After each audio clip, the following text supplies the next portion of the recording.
Salut à tous, on se retrouve pour l'épisode 3289 du Zap Image. On commence aujourd'hui, ce lundi 5 mai avec des anniversaires. Et on commence tout d'abord avec deux pépites du côté du FC Porto. Tout d'abord l'attaquant espagnol Samu fête aujourd'hui ses 21 ans.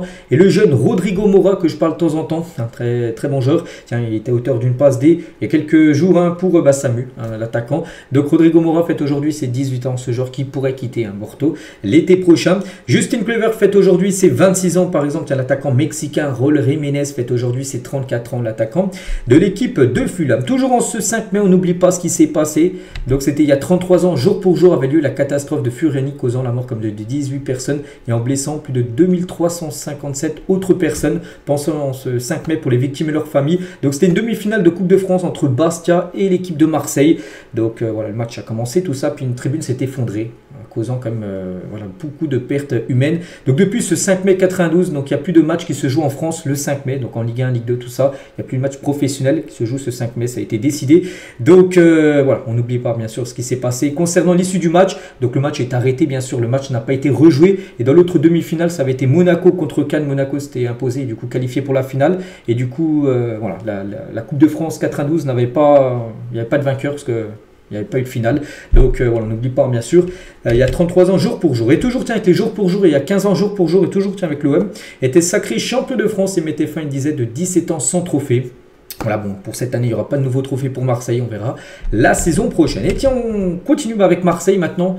On va faire le point sur tout ce qui s'est passé sur le week-end dernier. Et Marseille qui jouait du côté de Lille hier soir, un partout. Donc buteur Amine Gouiri côté Olympique de Marseille avant que Pardo égalisa quelques minutes après côté lillois. Donc Marseille aurait certainement mérité de gagner le match parce que c'est eux qui ont plus proposé que Lille. Un plus de 13 tirs, 6 tirs cadrés quand même pour l'Olympique de Marseille. Un seul but marqué. Et Lille, les gars, c'est seulement 5 tirs, une frappe cadrée. Le but, c'est tout. Donc oui, Lille se sort surtout très bien à domicile. Mais bon, ça reste comme un bon point pris pour l'Olympique de Marseille à l'extérieur et surtout dans une équipe de Ligue qui a quand même battu des équipes comme le Real Madrid à domicile chez eux cette saison en Ligue des Champions. Et c'est vrai que cette saison, les Lille-Marseille, il y en a eu 3 et chaque fois ça s'est fini sur un score de 1 partout. Les deux matchs de Ligue 1, donc le 16 décembre et le 4 mai et le 14 janvier, c'était un match de Coupe de France où Marseille, 1 partout et Marseille a perdu au tir au but 4-3 contre l'équipe du LOSC.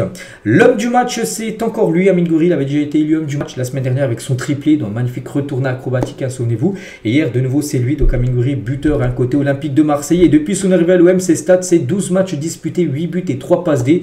Donc 4 buts sur ces 2 derniers matchs pour l'attaquant algérien. Et Gouiri dépasse quand même Didier Drogba. L'attaquant algérien devient le premier joueur du 21e siècle à être impliqué dans 11 buts lors de ses 12 premiers matchs avec l'OM.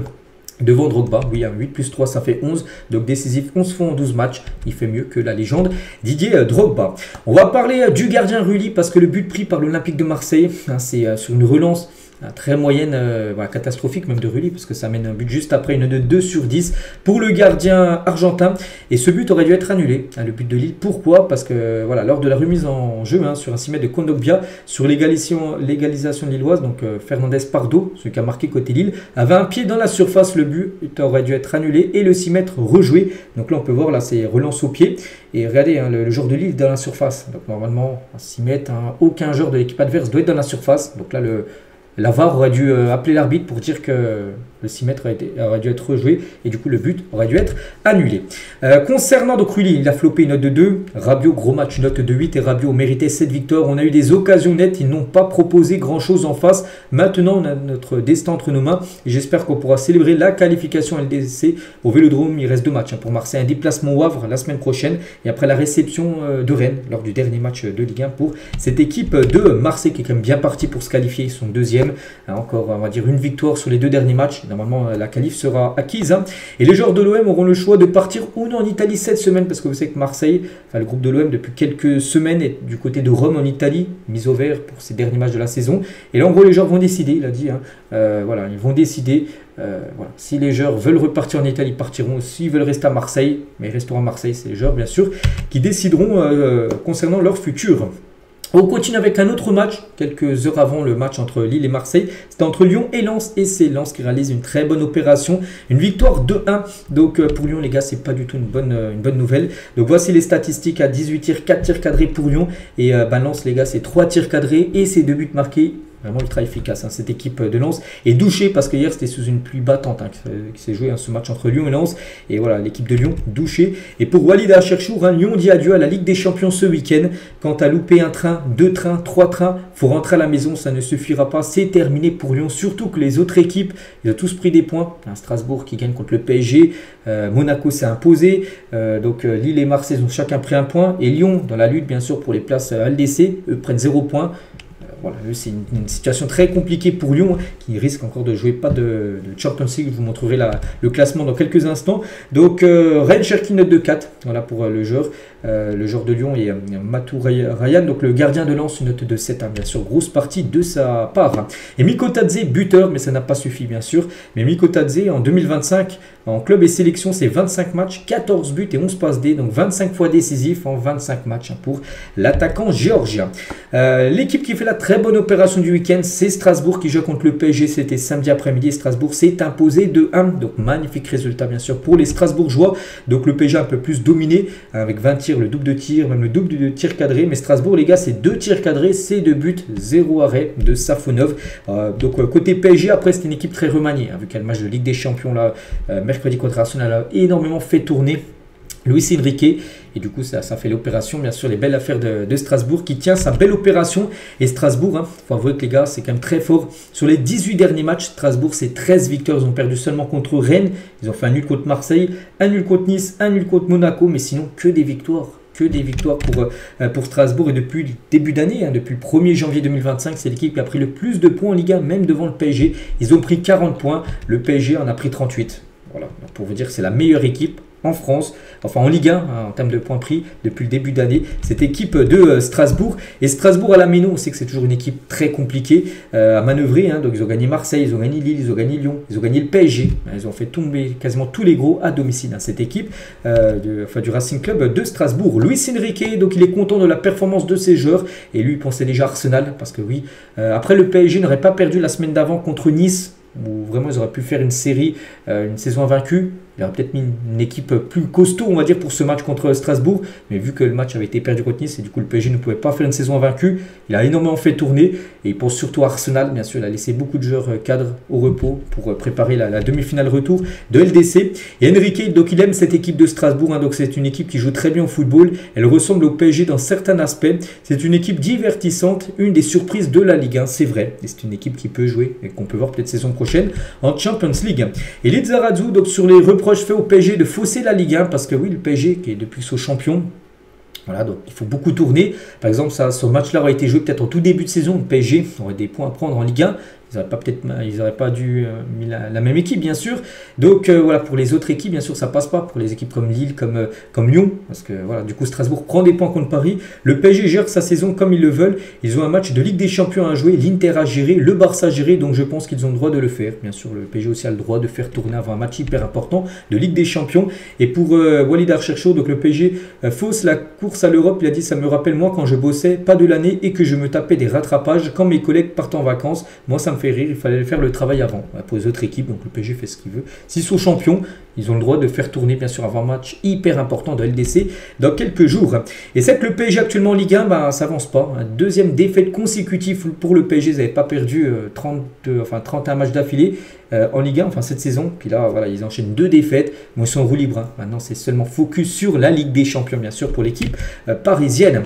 Et plus de 2 ans après, le PSG a perdu à l'extérieur en Ligue 1. Ça y est, cette série incroyable, ce record historique dans les 5 gros championnats en Europe est fini.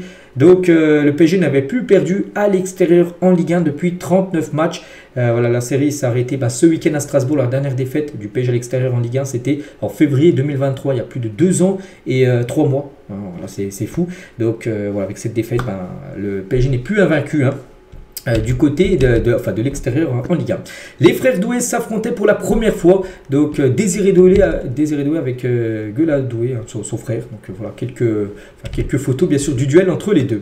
Et à noter les gars, un forfait peut-être, hein, pour le match contre Arsenal, c'est Kanguigny. Donc touché à la cheville, Kanguigny est sorti du stade en boitant très fort. Le Coréen a dû repartir avec l'aide de 2 membres du staff pour marcher jusqu'au quart. Donc ça sent très mauvais sa participation pour le match contre Arsenal après-demain. Et en parlant, tiens, toujours de Kanguigny, une petite info bonus par rapport à un futur mercato, le PSG envisage de vendre Kangini l'été prochain. On continue avec les autres résultats en Ligue 1. Donc il y avait l'AS Saint-Etienne, un match hyper important de l'optique du maintien, donc qui joue à Monaco. Un match important pour se qualifier pour la LDC, c'est Monaco qui a fait le taf, victoire 3-1. Donc voilà, donc surtout bonne opération bien sûr de l'ASM. Monaco s'accroche bien sûr au podium. Et le Monégasque, Magnès Aklouche, sur le départ peut-être l'été prochain. Et grosse partie de sa part, une note de 8. Donc rapide buteur et intenable en première mi-temps, donc il a pesé lourd dans la victoire des siens bien sûr face à Saint-Etienne.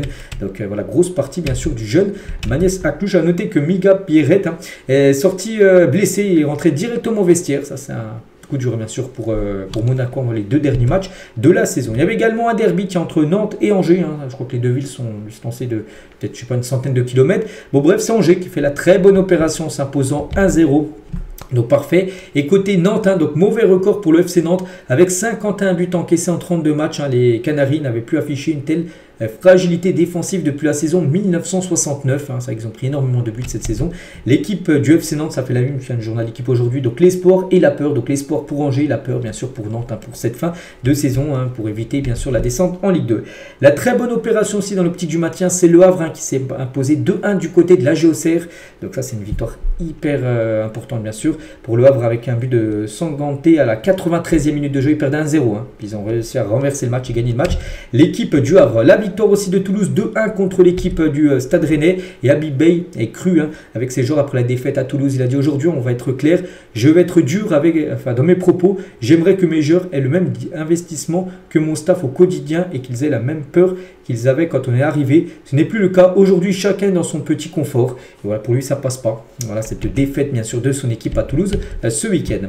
Et pour finir, c'était Brest contre Montpellier. Petite victoire des Brestois 1-0 contre Montpellier avec Del Castillo buteur au bout de 15 minutes de jeu. Tous les résultats de cette journée de Ligue 1. Voilà, il reste plus beaucoup de journées. Il reste plus que 2 journées voilà, pour clôturer, bien sûr, cette saison. Et le classement, le PSG, bien sûr, fait du surplace. Ils prennent plus trop de points. Mais reste toujours bien sûr en tête. Donc Marseille est 2e, 59 points. Monaco 3e, 58 points. Nice 57, Lille 57, Strasbourg 57. Et Lyon, qui fait la très mauvaise opération, 54 points. Donc là, ça a gagné. Là, ça fait nul.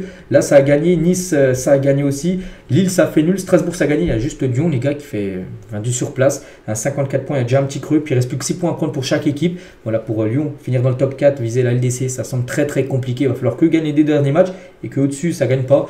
Voilà, donc après, il va y avoir beaucoup de suspense, bien sûr, pour cette fin de saison. À noter aussi qu'il y aura du suspense pour le maintien. C'est vrai que le Havre, les gars, très bonne opération en battant Auxerre. Le Havre qui était à 28 points, voilà, ils sont maintenant à 31 points. Voilà, ils ont fait vraiment une très bonne opération en s'imposant du côté de la GIA. Et les matchs en jeu du multiplex la semaine prochaine. Donc en gras, c'est les clubs qui jouent quelque chose. Strasbourg-Angers, ça joue quelque chose. Strasbourg, bien sûr. La qualif pour la LDC et Angers, le maintien. Auxerre-Nantes, donc Nantes, le maintien. Brest-Lille, donc Lille, la LDC. Le Havre-Marseille, donc un le maintien, l'autre la Ligue des Champions. Donc voilà, il y aura beaucoup de matchs en jeu. Donc ça sera samedi prochain à 21h. Tous les matchs ont relieu en même temps pour l'avant-dernière journée de Ligue 1. Et le dimanche d'après, ou le samedi ou dimanche d'après, sera la même chose. Tous les matchs en même temps.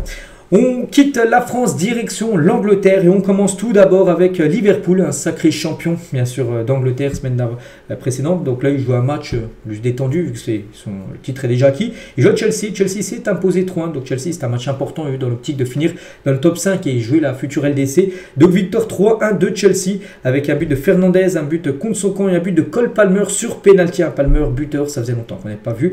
Palmer m'a marqué et Van Dijk a été buteur côté Reds. Donc voici les statistiques de la partie, donc un match dominé, voilà, enfin peut-être pas dominé en possession, mais voilà, les tirs sont en nette faveur de l'équipe de Chelsea.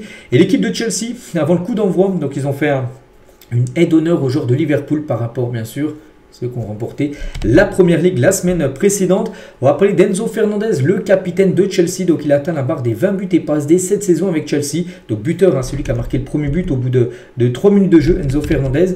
Donc 7 buts, 13 passes dès en 42 matchs. Pas mal bien sûr pour un milieu de terrain. Et on va parler de Cole Palmer. J'ai dit qu'un Cole Palmer buteur, ça faisait longtemps qu'on ne l'avait pas vu marquer. Son dernier but remontait au 14 janvier dernier pour Cole Palmer, alors qu'avant il nous a... On avait l'habitude qu'il mette des buts, des doublés, des triplés à chaque match. Donc il était sur une série de 18 matchs consécutifs sans le moindre but. Et il a marqué sur penalty Cole Palmer. Ça va lui faire beaucoup de bien pour cette fin de saison.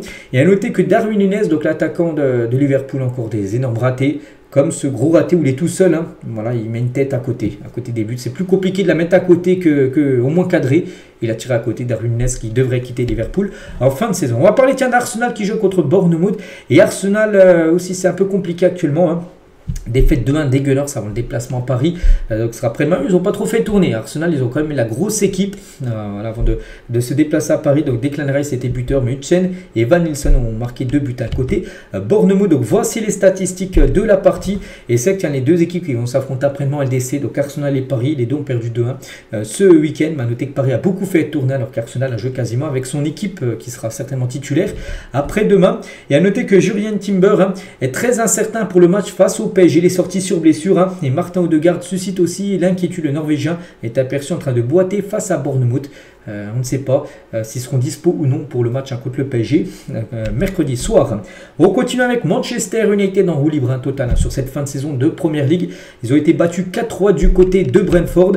Donc voilà, c'est compliqué. Hein. De toute façon, Manchester, voilà, ils sont maintenus. Voilà, c'est bien. Ils misent tout sur l'Europa League. Ils sont quasiment en finale avec la victoire 3-0 comme match aller contre Bilbao. Et Manchester a aligné le plus jeune 11 de son histoire en Première Ligue. Hein, pour vous dire voilà, qu'ils mettent que les jeunes maintenant titulaires en PL. Donc avec une moyenne d'âge de 22 ans et 270 jours. Il est aussi le troisième plus jeune 11 de l'histoire du championnat de Première Ligue. Donc Shido Obi, donc le joueur là, 17 ans et 156 jours, est devenu le plus jeune joueur à débuter un match de Première Ligue pour United, battant le précédent record de Mason Greenwood de 17 ans et 223 jours. Donc voilà, ils font jouer que les jeunes parce qu'ils laissent les cadres au repos pour le match retour bien sûr d'Europa League. Donc ça sera jeudi parce que l'objectif est gagner l'Europa League pour aller en Ligue des Champions. La saison prochaine est sauver bien sûr la saison. Hein. C'est vrai que voilà, quand ils mettent la grosse équipe, ils battent 3-0 Bilbao, mais là ils mettent les jeunes, ils ont perdu 4-3 contre l'équipe de Brentford. À noter côté Brentford, il a encore été buteur, c'est Johan Wissa, et 18 buts et 3 passes D en 32 matchs. Hein. Il est le 5e meilleur buteur du championnat, égalité avec son coéquipier Bren Mbeumo aussi qui a marqué 18 buts hein, cette saison du côté de la Première Ligue. Hein. Vraiment un duo tellement sous-coté hein, ce duo-là. Un des deux, ou peut-être les deux, on pourrait partir l'été prochain.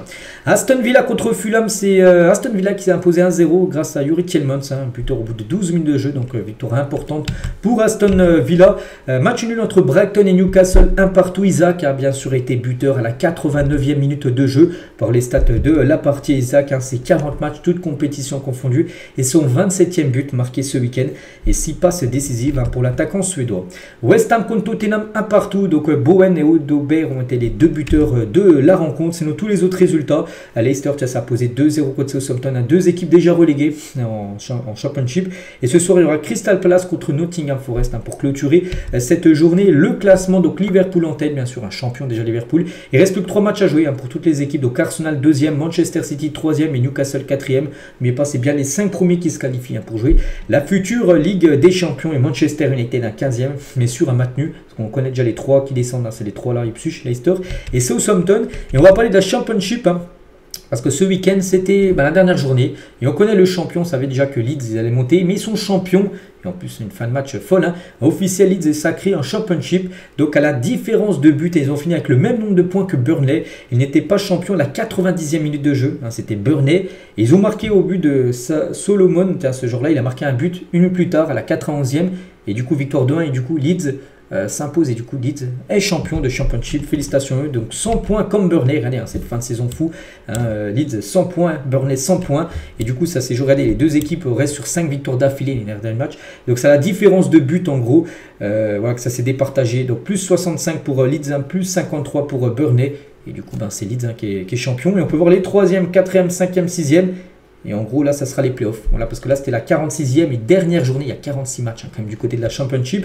Donc, du coup, officiel, une de ces 4 équipes-là va être promue en Première Ligue à l'issue des playoffs en Angleterre et accompagnera Leeds et Burnley en pelle. Donc, ça sera soit Sheffield hein, qui a fini 3e, soit Sunderland, soit Coventry ou soit Bristol. Sunderland où joue Job Bellingham, hein, le petit frère de Jude. Donc, voilà, une de ces 4-là. Donc, ça va jouer hein, en playoff. Hein. Donc, Sheffield recevra tout d'abord Bristol à domicile et Sunderland recevra Coventry. Et les deux vainqueurs joueront à Wembley. Un match, hein, ce sera une finale pour savoir qui montera bien sûr en Première Ligue. Et concernant Sunderland, hein, On joue, tiens, Job Bellingham. Et donc le club aujourd'hui entraîné par l'ancien coach de Lorient, Régis Lebris, n'a plus connu l'appel depuis 8 ans. Ils peuvent prétendre, voilà, parce qu'ils sont dans les playoffs, ils peuvent peut-être 8 ans après remonter en première ligue. Et on va parler aussi de Coventry, tiens, ceux qui ont fini la combienième position, à la 5e position. Et Coventry, c'est Frank Lampard, un entraîneur. Donc il a récupéré le club à la 17e place de Championship. Enfin, sacré bon, ils finissent 5e et accèdent bien sûr aux playoffs. Donc peut-être on verra Frank Lampard, peut-être à Coventry, s'ils arrivent à gagner les playoffs, ils monteront en première ligue, on verra. Voilà, ça sera une de ces 4 équipes là. Et juste on va parler de Luton Town. Donc eux, c'est le sens inverse, eux descendent.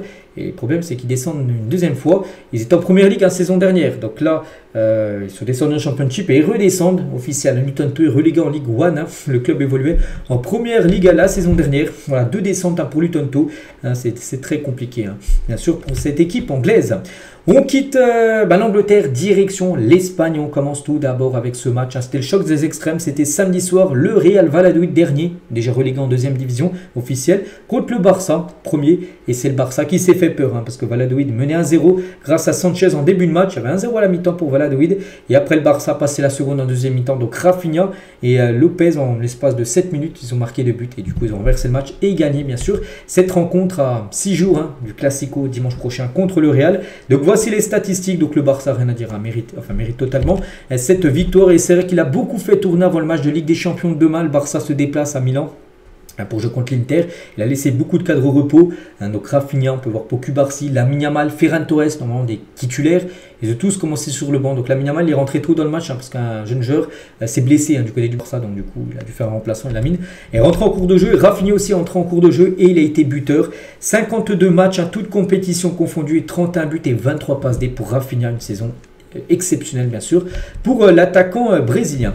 A noter que malgré le retour de Ter Stegen, Szczesny sera le titulaire face à l'Inter, parce que Szczesny donc il n'a pas gaulé le dernier match, hein, c'est plutôt Ter Stegen qui a joué contre Valladolid, mais pour le match demain et pour le Classico dimanche prochain, Hansi Flick a mis les choses au clair, hein, ce sera Szczesny qui sera le titulaire dans les buts du côté du Barça. Lewandowski sera de retour normalement face à l'Inter, il n'a pas joué, c'est encore trop juste pour lui pour jouer le match à contre Valladolid samedi soir, mais il devrait bien être présent, Lewandowski, pour le match demain soir contre l'Inter. Et à noter, quelqu'un de très important, l'arbitre du match demain contre l'Inter, ça sera le Polonais Marciniak qui arbitrera le match retour entre l'Inter et le Barça. Par exemple, cet arbitre a dirigé la finale de la Coupe du Monde entre la France et l'Argentine il y a 3 ans. On va parler du Real Madrid qui joue contre le Celta Vigo, et le Real s'est fait peur, mais le Real s'est imposé. Le Real menait 3-0 dans le match, hein. Ils se sont fait peur, pourquoi? Parce que le Celta a marqué 2 buts. Et du coup, voilà, 3-2, à tout moment, ils pouvaient prendre une remontada, mais bon, ils ont réussi à conserver cet avantage. Donc, Arda Güler, buteur et passeur D, surtout aussi un doublé de Kylian Mbappé. Donc, félicitations, Real Madrid, 17 tirs, 6 tirs cadrés, même moins de tirs que cadrés que le Celta, 7 tirs cadrés pour le Celta, mais c'est bien le Real qui a été plus efficace. Et officiel, Mbappé est élu homme du match face au Celta, c'est quand même la 12e fois cette saison qu'il est élu homme du match, Kylian. Donc, grosse partie, donc 2 buts, 2 passes clés, une grosse occasion créée, 6 duels sur 9 gagnés. Voilà, on a vraiment une grosse partie bien sûr de Kylian et ses stats avec son doublé. Donc voilà, du coup on met à jour ses statistiques, 52 matchs disputés, 36 buts et 6 passes D. 36 buts, hein, c'est exceptionnel. Donc les meilleurs buteurs sur leur première saison avec le Real, donc il n'est plus qu'à un but d'égaler Ivan Zamorano, le meilleur buteur sur sa première saison Real. En 92-93, il est arrivé au Real, il a marqué 37 buts, Mbappé est à 36 buts, il lui reste encore quelques matchs à jouer, hein, avec le Real Madrid, donc il dépassera certainement Zamorano, donc il fait déjà mieux que Van Nistelrooy, même Ronaldo qui a marqué 33 buts lors de sa première année du côté du Real. Et Mbappé repasse devant Ousmane Dembélé, donc le Madrilène est le meilleur buteur français du top 5 européen cette saison avec 36 buts contre 35 pour le Parisien depuis le début d'année, là, enfin janvier, c'est 36 buts, hein, bien sûr, ouais, dans cette saison, c'est depuis août, hein, plutôt, c'est pas cette année. Donc voilà, 36 buts pour Mbappé, 35 pour Ousmane Dembélé. Et Mbappé, hein, donc atteint aussi la barre des 35 buts, même 36 maintenant, pour la 5e saison de suite. Hein, 42, 39, 41, saison dernière, 45 buts. Et là, déjà 36 buts, et c'est pas fini, parce qu'il reste encore quelques matchs à disputer. Et quelques buts certainement marqués pour Kylian. Et Mbappé, toujours, tiens, en revenant sur Ronaldo, donc il égale, ça y est, donc Mbappé égale CR7 en termes de buts et passes D pour la première saison Real. Donc Ronaldo, ça avait été 33 matchs, 41 buts et passes D. Donc Mbappé, c'est 41 buts et passes D en 52 matchs. Bon, c'est vrai qu'il a joué beaucoup plus quand même que Cristiano Ronaldo. Et Mbappé revient aussi sur Lewandowski, hein, par rapport au trophée Pichichi, le meilleur buteur de la Liga. Actuellement, le classement, c'est ça. Donc Lewandowski, 25 buts. Mbappé, 24 buts. Donc là aussi, hein, Ça va se jouer entre les deux pour voir qui finira meilleur buteur en fin de saison du côté de la première division espagnole. On va parler aussi d'Arda Güler, j'ai dit un gros match. Buteur et passeur D, le joueur turc. Donc, a but une passe D, 62 passes réussies sur 62 tentées. 100% de passes réussies. 3 passes clés, 2 longues passes, enfin c'est des transversales réussies sur 2 tentées, 2 grosses occasions créées pour Arda Güler. Grosse performance du jeune milieu de terrain. Et Ancelotti prévient le Barça, parce que dans 6 jours, dans le 11 mai prochain, le Barça reçoit le Real pour un match très important. Pour cette fin de saison de Liga, il a dit Mbappé sera très important contre le Barça, car ils ont une ligne défensive très haute. On sait que le Barça joue très haut défensivement. Et il dit que voilà, Mbappé peut faire mal à cette équipe du Barça, on verra. Il y a toujours 4 points d'écart entre le Barça premier et le Real deuxième. Concernant l'Atlético, donc ils ont dit adieu à la Liga depuis déjà quelques semaines. Donc 0-0 contre Alaves, voilà, donc pas de but lors de cette partie. Et juste on va parler du Betis Séville qui joue contre l'Espagnol Barcelone. Et le Betis perdait 2-1. Ils ont marqué 2 buts en toute fin de match. Lo Celso buteur à la 85e et Anthony buteur à la 91e minute de jeu. Anthony, les gars, joueur prêté par Manchester qui n'arrête pas de marquer. C'est fou, donc déjà il domine. Le Betis, 20 tirs, 10 tirs cadrés.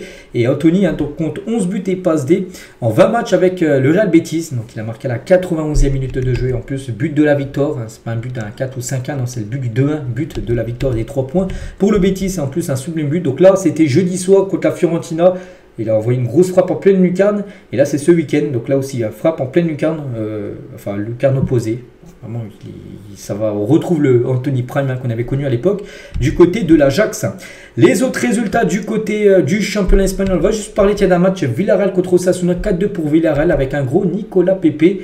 Double passeur des buteurs, donc décisif sur 3 des 4 buts de son équipe. Et aussi, on va parler d'une autre rencontre. C'est Séville contre Leganés, 2 partout. Il y a eu beaucoup de buts quand même lors de cette journée de Liga.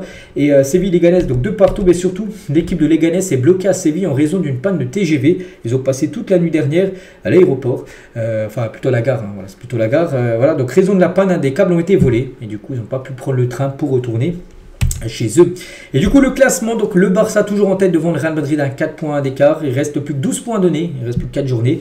Donc voilà, semaine prochaine, le Barça reçoit le Real. Donc si le Barça s'impose, on pourra dire que la Liga sera pliée. Ils prendront 7 points sur le Real alors qu'il restera plus que 9 points donnés. Une autre victoire pour le Barça sera acquis. Mais si le Real gagne contre le Barça, ça relancerait totalement la Liga qui a 3 journées bien sûr de la fin de la saison. On continue, on prend la direction cette fois-ci du championnat allemand. Et Leipzig contre le Bayern Munich et score final 3 partout dans un match totalement fou. Donc Leipzig a égalisé à la 95e minute de jeu si le Bayern perdait déjà 2-0. Ils sont revenus, ils ont fait une sacrée remontada. Ils sont passés de 2-0 où ils perdaient, où ils gagnaient 3-2. Ils se sont fait égaliser à la 95e. Et s'ils gagnaient le Bayern, c'était sûr d'être champion d'Allemagne. Du coup, Poulsen retarde, on va dire, le titre, bien sûr, du Bayern.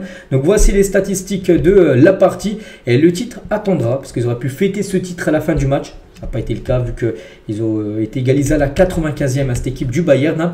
Et David Rome, donc avant le match entre Leipzig et le Bayern, il a dit ça m'énerve qu'ils puissent devenir champions ici, donc à Leipzig. On doit tout faire pour gagner, pour gâcher leur fête. Sa mission est réussie, parce que son équipe à la 95e a égalisé et du coup prive du Bayern du titre, surtout en fin de match.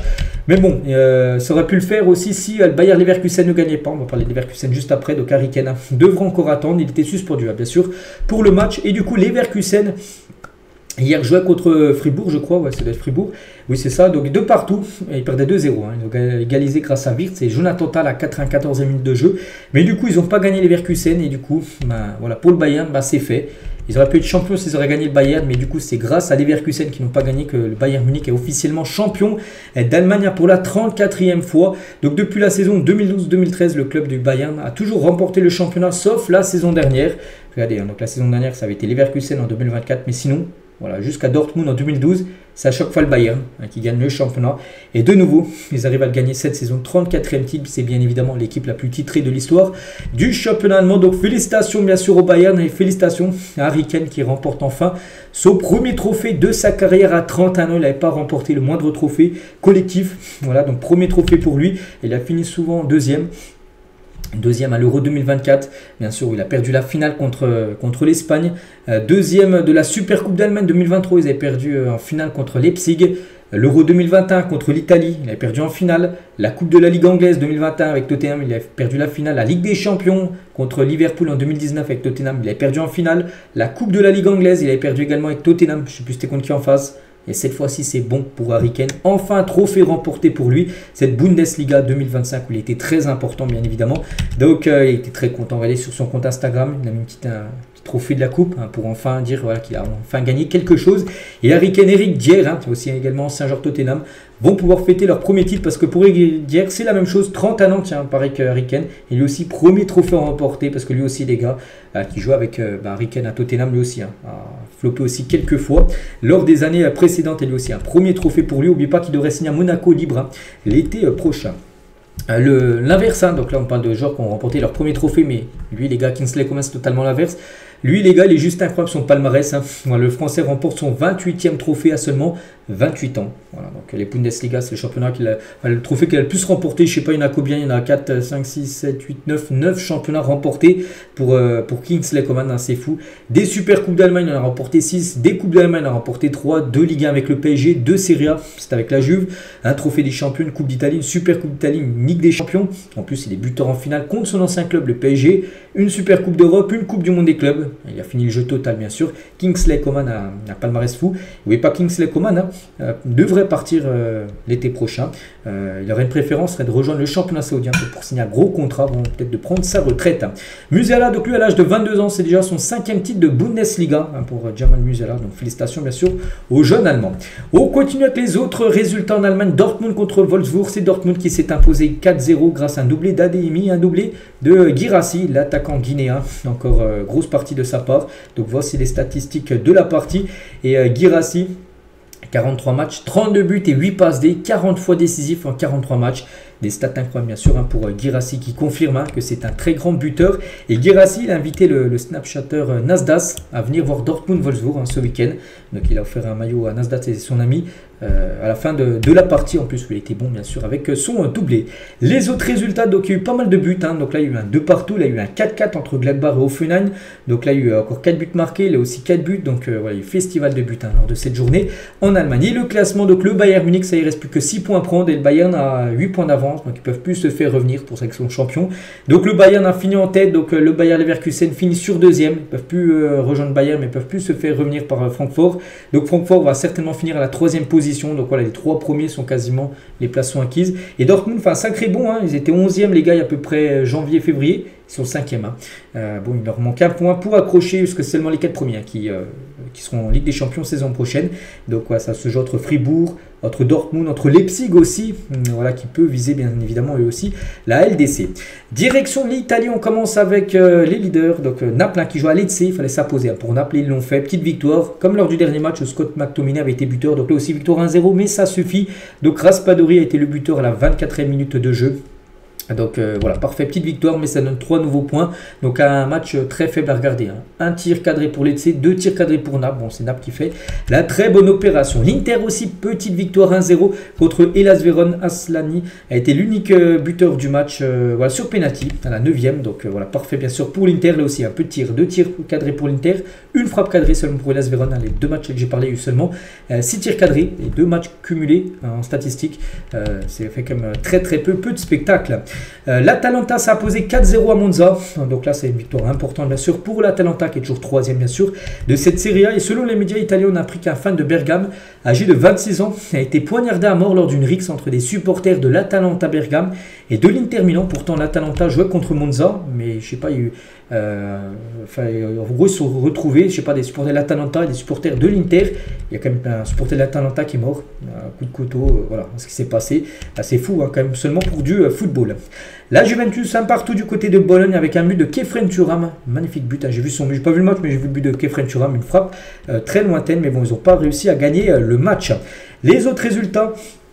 L'AS Roma s'est imposé 1-0 contre la Fiorentina. La Lazio s'est imposé 1-0 contre Empoli. Donc ce soir, l'AC Milan se déplace du côté du Genoa pour finir cette journée. Du côté de l'Italie, il ne reste plus que 3 journées, 9 points à prendre. Donc Naples a toujours 3 points d'avance sur l'Inter Milan et l'Atalanta à la 3e position. Donc voilà ce classement du côté de l'Italie. A noter que Monza, tiens, qui a perdu, hein, je sais pas, ils ont fait combien Monza, je les cherche, ils ont pris 4-0 contre l'Atalanta, c'est fini. Hein. Monza, officiel, Monza est relégué en série B avec 15 points, ils ne peuvent plus rattraper Lecce à 27 points. Hein, comme je dis, il reste plus que 9 points à prendre, c'est plus possible. Donc du coup, Monza descend en 2e division. Et là, il y a du suspense, hein. Empoli 25, Venise 26, Lecce 27, on Parme un peu plus loin 32. Mais voilà, donc il y a Lecce pour l'instant, ça le fait, mais Venise et Empoli peuvent toujours se maintenir. Il reste encore 3 journées, donc voilà, encore beaucoup de suspense pour savoir qui restera et qui descendra. Et à noter qu'en Série B, donc la deuxième division, donc officielle, le Pisa de Filippo Inzaghi est promu en Serie A. Il y a déjà, je crois c'est à Sampdoria ou Sassuolo, je crois qu'il monte, je ne sais plus c'est laquelle équipe que j'avais parlé, je crois que c'est Sassuolo qui monte, qui avait fait l'ascenseur. Et le Pisa aussi monte, et il y aura un duel de frères, donc Filippo Inzaghi contre Simone Inzaghi, qui est l'entraîneur de l'Inter, donc ils s'affronteront la saison prochaine en Serie A. On continue avec d'autres résultats ce week-end. Il y a eu également beaucoup de football. Il y avait la finale de la Ligue des champions asiatiques entre l'équipe de Al Ahly où joue par exemple Firmino Mahrez contre Kawasaki qui avait éliminé en demi-finale l'équipe de Cristiano Ronaldo Al Nasser. Et Al Ahly s'est imposé 2-0 et du coup il remporte la Ligue des champions asiatiques. De Galeno et Franck Kessié ont été les deux buteurs, 35e et 42e minute de jeu. Donc voilà, 17 tirs, 7 tirs cadrés, 0 tir cadré pour Kawasaki, voilà, qui n'ont pas vu le jour lors de cette finale.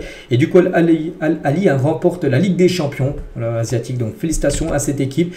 Et on va parler de Firmino qui a été élu meilleur joueur de cette Ligue des champions asiatiques, quand même. 13 buts et passes en 12 matchs, voilà pour cette Ligue des champions asiatiques, pour l'ancien joueur de Liverpool. On prend la direction du championnat portugais. Il y avait deux grosses rencontres, le Benfica contre Estoril. Benfica s'est imposé 2-1, donc victoire très importante, et victoire aussi très importante du Sporting contre Vicente 2-1. Ils perdent 1-0, ils ont Araujo 81e et Quaresma 93e minute de jeu. Voilà, il fallait absolument gagner parce que s'ils perdaient, il laissait Benfica avec 2 points d'avance et du coup ils reviennent au même nombre de points que le Benfica avec ce but à la 93e minute de jeu. Et surtout, voilà, donc les autres résultats, de Porto a gagné 3-1, voilà, et les autres matchs. Mais surtout, si on regarde le classement, il reste plus que 2 matchs. Regardez, le Sporting Benfica 78 points. Donc voilà, pour montrer vraiment que le Sporting, le but de Quaresma, très important. Et surtout que la semaine prochaine, il y a ce match, Benfica Sporting, c'est une finale, enfin c'est pas une finale mais oui, on peut dire que c'est la finale du championnat portugais. Les deux équipes sont à 78 points, c'est l'avant-dernière journée, donc l'équipe qui gagnera aura de fortes chances ensuite de gagner le championnat. Voilà, ce sera au Benfica, ça sera samedi 19h, je vais essayer de regarder ce match parce que là quand il y a un match avec un enjeu comme ça, tu es obligé de le regarder. Donc voilà, pour l'instant le Sporting est devant parce qu'ils ont une meilleure différence de but, mais ça se joue à rien, il y a seulement plus 3 au Sporting par rapport au Benfica en différence de but. Donc voilà, ce match, Benfica Sporting, va décider qui gagnera le championnat. Du côté de la Turquie, enfin du championnat turc aussi, le Fenerbahçe, très mauvaise opération, se sont inclinés 1-0 contre le Beşiktaş. Fernandez a été l'unique buteur du match. Donc le Galatasaray s'est imposé 4-1. Et du coup, le Galatasaray, avec la défaite du Fenerbahçe 1-0, donc le Galatasaray, il reste 4 matchs à jouer, donc 12 points à prendre. Ils ont 8 points d'avance, le Galatasaray. Voilà, 4 points sur les 12 derniers points à prendre et seront champions. Il y a 8 points d'écart, 4 journées de la fin. Donc le Galatasaray a de fortes chances qu'il remporte le championnat turc. Du côté des États-Unis, l'Inter Miami qui restait sur 3 défaites d'affilée. Ça, ils ont stoppé l'hémorragie. Ils ont gagné 4-1 contre les New York Red Bull ce week-end avec un but de Léo Messi et un but de Luis Suarez. Voilà, parfait. Ces deux joueurs qui avaient floppé lors des demi-finales de la Ligue des champions nord-américaine. 0 but, 0 passe D pour les deux. Ils ont perdu contre Vancouver, 5 ans cumulés. Donc là, ça, ils ont gagné 4-1 l'Inter Miami. Et Messi, les gars, encore régalé un fan, encore un supporter rentré sur la pelouse pour prendre une photo avec Messi. Cette fois-ci, il a accepté. Messi de prendre une photo, c'est pas toujours le cas. Du côté de la Belgique, les gars, on a appris aussi que le club Bruges remporte la Coupe de la Belgique. C'était ce week-end.